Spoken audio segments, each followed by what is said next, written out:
Hi, Gary Bonnell here. The question of the hour is, what is the Akasha? Akasha, Akashic record. Uh, what exactly are you getting all this information from? And very fair question. First, I'd like to give the understanding of what Akasha means. In the Vedantic Hinduism, um, it was a term used to basically state the whole basis of life, the essence of life on Earth. And the Akasha is the consciousness and the mind of the Earth Spirit Gaia and her vision of manifest reality. Within that consciousness are bands of energy, and each one of those bands represents a form of life. As a form of life might become extinct, that band is then absorbed into adjacent bands. And a very interesting thing, in Gaia's mind, there is the ability of an extinct band, when a band that it has joined starts to become extinct itself, that band can then separate, and what you get on Earth is iterative evolution, meaning a life form that didn't exist for a very long time suddenly reappears. So there's a lot of interesting information about the Akasha, Gaia's mind. Anyone can access it. You don't need permission. Literally, you don't. It's a matter of focus. It's a matter of where your thoughts tend to run. As over the years, as I've accessed the Akasha and began to interpret the information there, because it really is an interpretation of information, symbols, glimpses of what we might think is slow motion video, cartoon-like presentations. It totally depends on how the life form put that information in the mind of Gaia. So it's been a real interesting journey learning how to interpret it. And I've gotten a few things wrong. I had to go back and revisit it and reinterpret it. And I think that's what's going on right now, is that people are accessing it.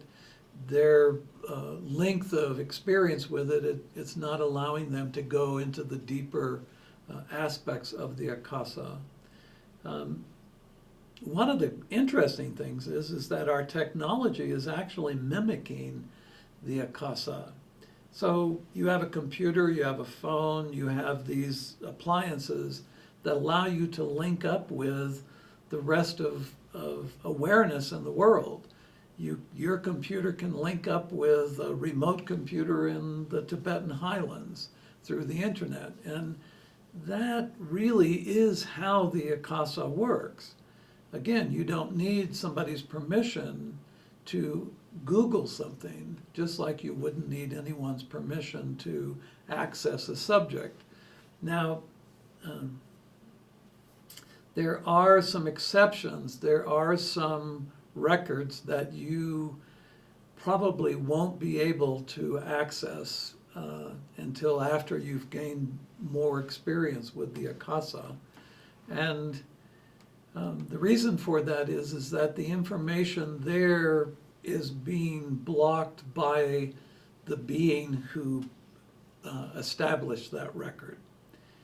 And one of them would be the life and times of Yeshua ben Yosef, Buddha.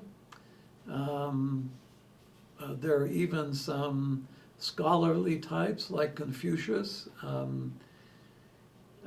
Sir Isaac Newton, some of the world's geniuses that have tapped into universal mind. And that's very different than the Akasha. the records, it's almost like you get to access the Akasha totally dependent upon your experience level.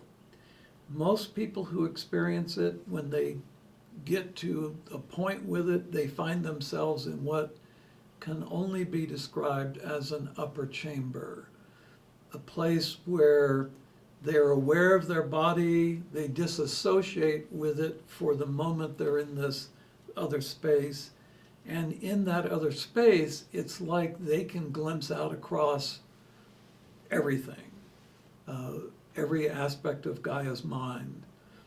And to go to the next level, you would glimpse across the universe.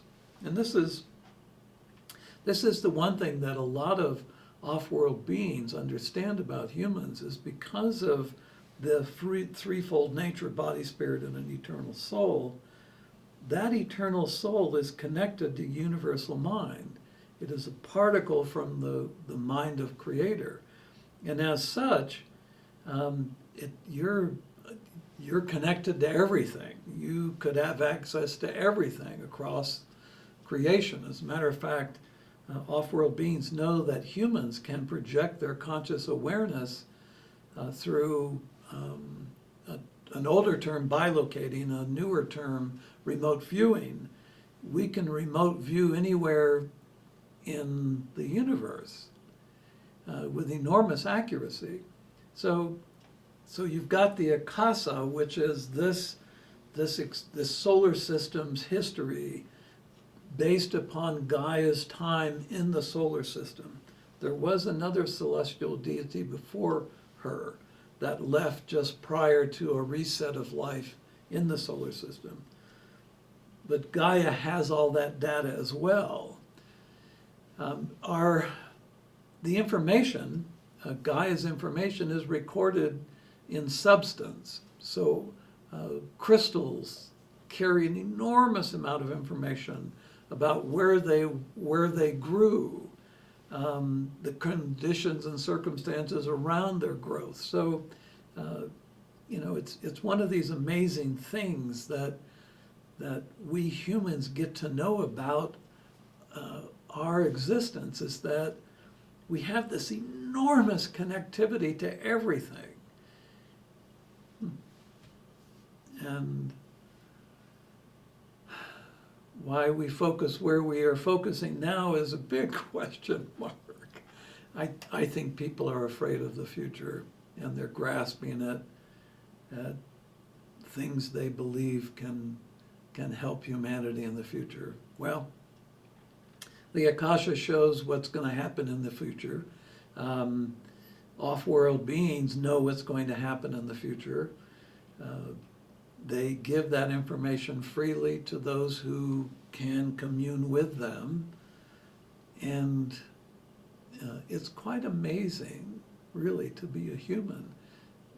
It's so amazing.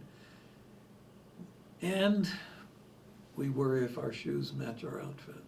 So thanks again for listening, and hope to talk to you again soon. Bye for now.